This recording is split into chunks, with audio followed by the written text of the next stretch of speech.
How do we as therapists and our clients know therapy has succeeded?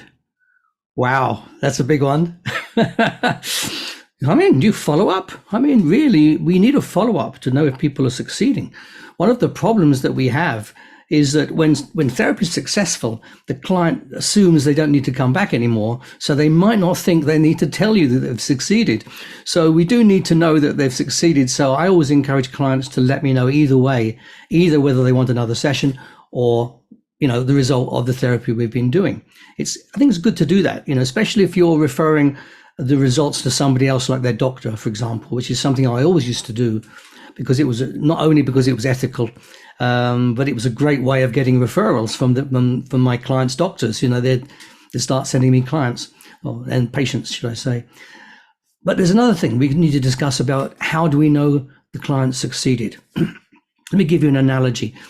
If you were going on holiday and you got on the plane, you'd need to have a pretty good idea where you were going to land in terms of a destination, right? If without that destination, you'd never know that you had arrived in the right place. It's exactly the same with therapy. I think, when a client comes to see you, you need to identify as clearly as possible in sort of hard, concrete, sensory terms, how will the client know they've got better? So some things are very easy. Someone wants to quit smoking, either they are quitting, they've stopped, or they're carrying on, or they're just cut down. So it's quite easy to identify success in those cases.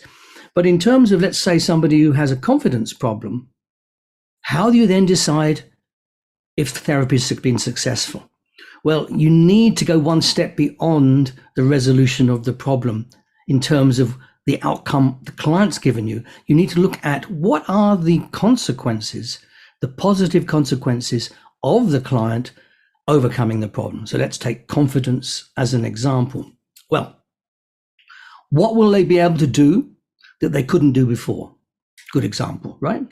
Of course, that applies really to a lot of problems. Let's take phobias. What can they now do that they couldn't do before? Okay, let's look at relationship difficulties. How is relationship, now compared to how it was before? Where before they argued, they don't argue anymore. So you have to identify clearly. If you don't do that, you and the client don't really quite know whether the change has brought about the result that you intended. Because you could make all kinds of wonderful changes inside the head, but then if it doesn't result in changes in behavior, and it's something identifiable, you'll never know whether that person has changed. They may have changed very, very successfully, but you don't know about that. And the client may not even realize it unless they can see some behavioral result. So, Patricia, this is how you know whether you've been successful and whether your clients have been successful. There has to be some way they've demonstrated the success to you. Now, that might be in some cases right in the therapy session. Let's say somebody comes in who stutters, and they stutter pretty much all the time. Then if they don't stutter at the end of the session, you see some success. Okay, but usually we don't get that kind of response in one session.